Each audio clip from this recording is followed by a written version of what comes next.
C'est parti. Bonjour, c'est Christine. Bienvenue sur ma chaîne pour voir un nouveau tuto et bonne année puisqu'on est le 2 janvier 2022. Donc aujourd'hui, je vais vous apprendre à faire un petit rouge-gorge. Voilà, c'est un petit oiseau qu'on trouve beaucoup dans nos jardins, qui est souvent très curieux et qui aime bien venir voir ce qui se passe. Il est mignon, il a un petit plastron orange et des plumes grises et de grandes pattes. Alors je vais vous montrer comment faire pour le peindre. Alors pour commencer, vous avez besoin d'une feuille blanche, d'une palette ou d'une assiette avec un chiffon, de la gouache. Alors vous aurez besoin de noir, de blanc, de jaune et de rouge et de vert. Et puis un pinceau plat et un pinceau un peu plus pointu. Et pour commencer, un crayon, éventuellement une gomme si vous voulez.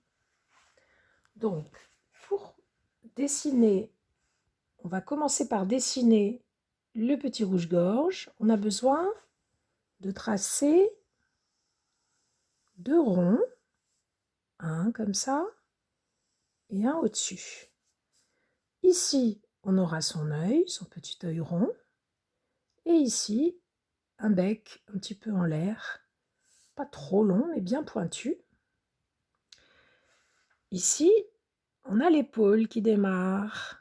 Alors de cette épaule va descendre l'aile, petite aile, voilà. Et en dessous de l'aile, il y aura la queue qui est un peu plus longue.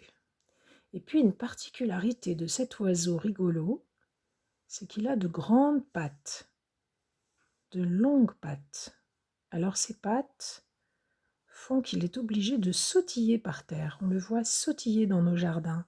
Ça, c'est la patte de derrière. Vous voyez celle de devant, on voit le haut de la patte. Mais celle-là, elle est cachée par le ventre. Alors, on ne voit pas le haut. Mais il a aussi, c'est pareil, ces petites griffes. Et il est bien sûr posé sur une branche. Alors, on va lui faire une branche.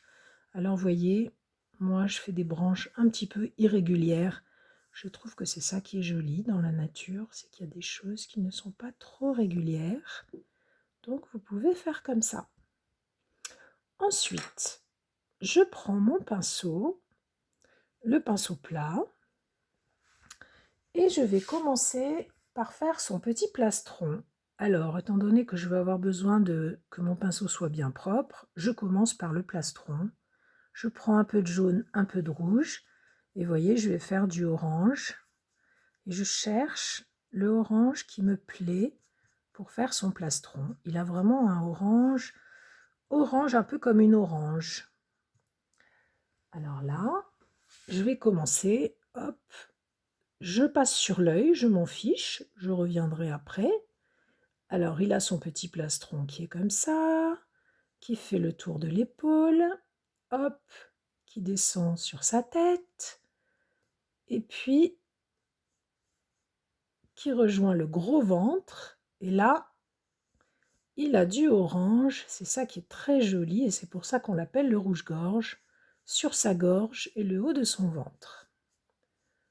Voilà, ça c'est notre rouge-gorge, donc vous voyez, au bout d'un moment, les traits qui sont en dessous, vous ne les verrez quasiment pas, donc ça n'a pas d'importance. Après, une fois que j'ai fait ce petit plastron, je vais, sans rincer mon pinceau, prendre un petit peu de noir, un petit peu de blanc, pour faire un gris.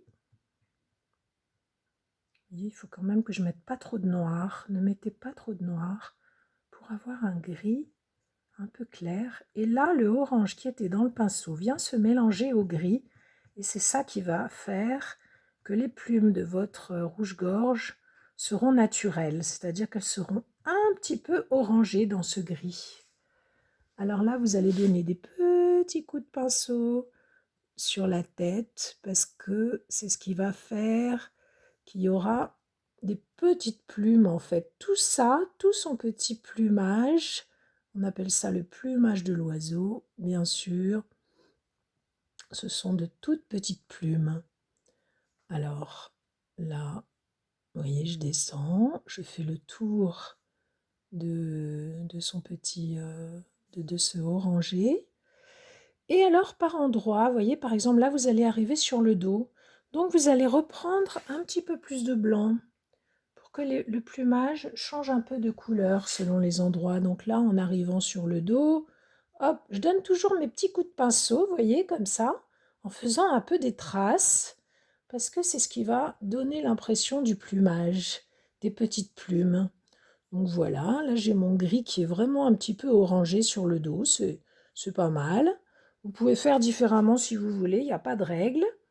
Là je reprends du gris un peu plus gris pour faire son dos.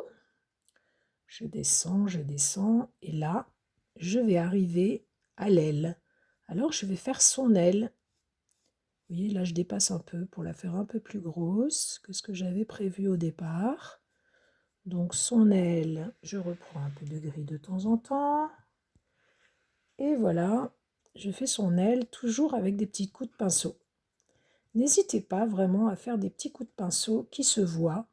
Parce que en peinture, c'est ça qui est joli, c'est que ça donne un peu de matière à votre...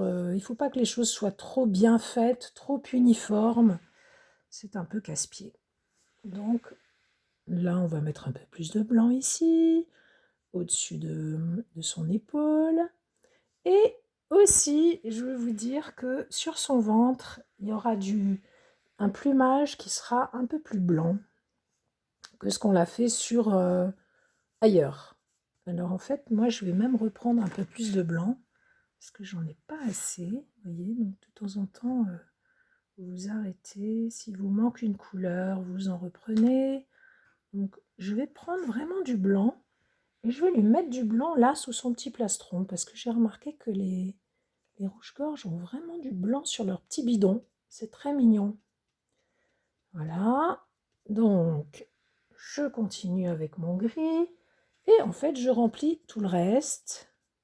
Vous voyez comme il est gros. En fait, c'est très rigolo. Les rouges-gorges sont vraiment tout rondouillards. Et c'est ça qui le rend très, très sympathique. Voilà, il a un gros ventre. Moi, vous voyez que j'utilise pas beaucoup d'eau, mais peut-être que vous aurez besoin d'en utiliser un peu plus que moi. Mais moi, je trouve qu'en mettant pas beaucoup d'eau, ça fait un peu plus de traces. Et c'est ça que j'aime bien. Alors après, il manque quand même quelque chose. Il manque sa queue. Sa queue, on va la lui faire un petit peu plus foncée. Avec un tout petit peu plus de noir. Vous voyez, je refais encore un petit mélange. À chaque fois, on a des couleurs qui sont assez différentes les unes des autres. C'est tout du gris, mais avec plus ou moins de orange dedans. Et c'est ça qui fait que, que tout n'est pas pareil.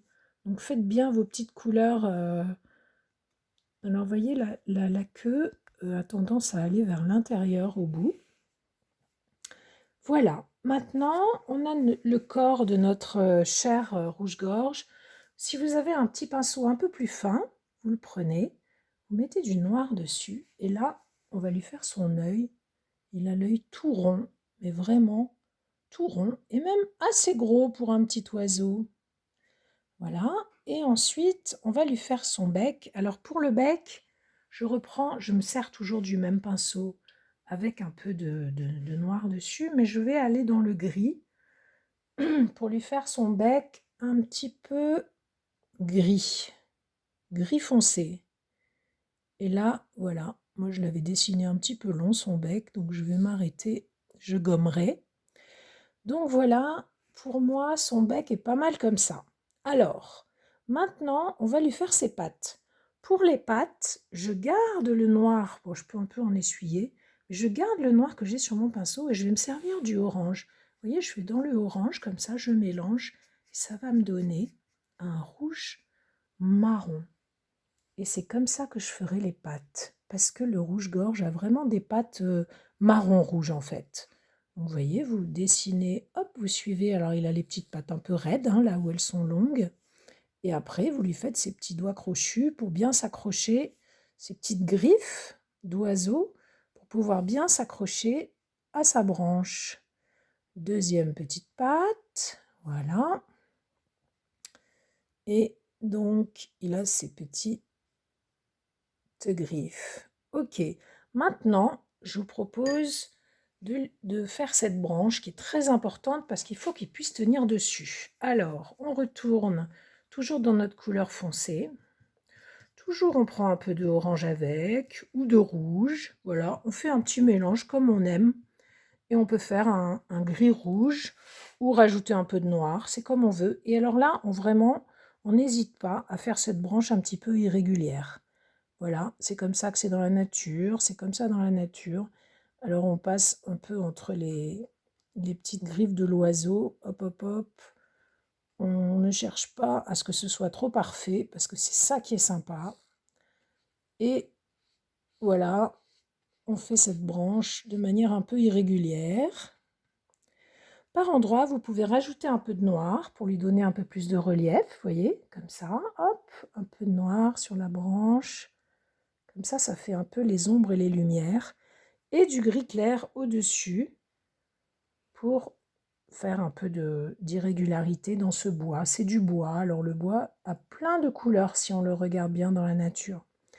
Ensuite, vous pouvez faire quelques petites feuilles pour cette petite branche là. Bientôt le printemps arrivera et alors il va y avoir plein de petites feuilles qui vont sortir. Donc vous faites, vous voyez, quelques petits endroits où il y a des petites tiges qui sortent et de là on va faire des feuilles. Alors c'est facile avec un pinceau pointu.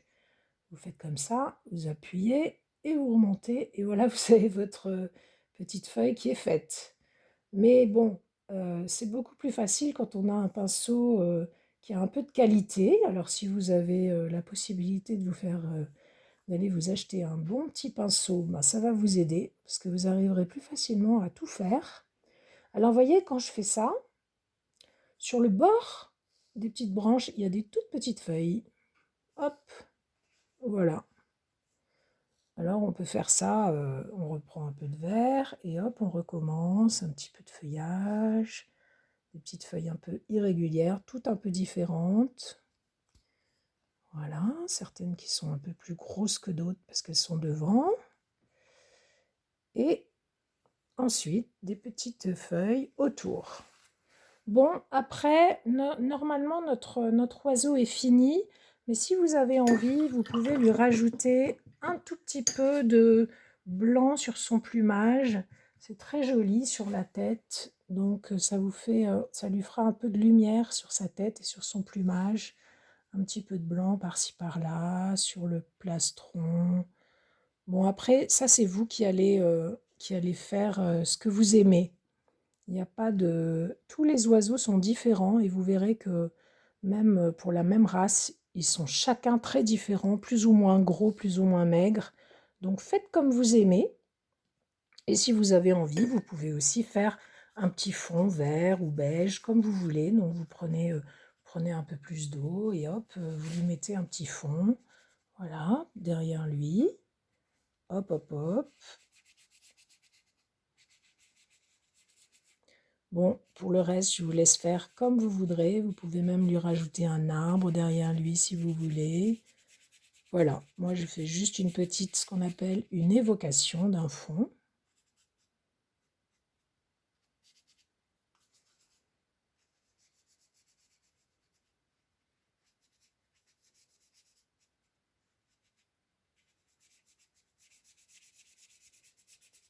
Et voilà. Et pour m'amuser, je vais même lui mettre des petites notes de musique parce que cet oiseau va chanter. Hop, quelques petites notes. Et voilà, pour dire que cet oiseau chante. Évidemment, c'est pas un rossignol, mais il chante quand même. Alors, j'espère que ce petit tuto vous a plu. C'est un petit oiseau très simple. Vous pouvez le voir et le revoir. Le partager à vos amis si ça vous a plu. Et puis, je vous dis à bientôt.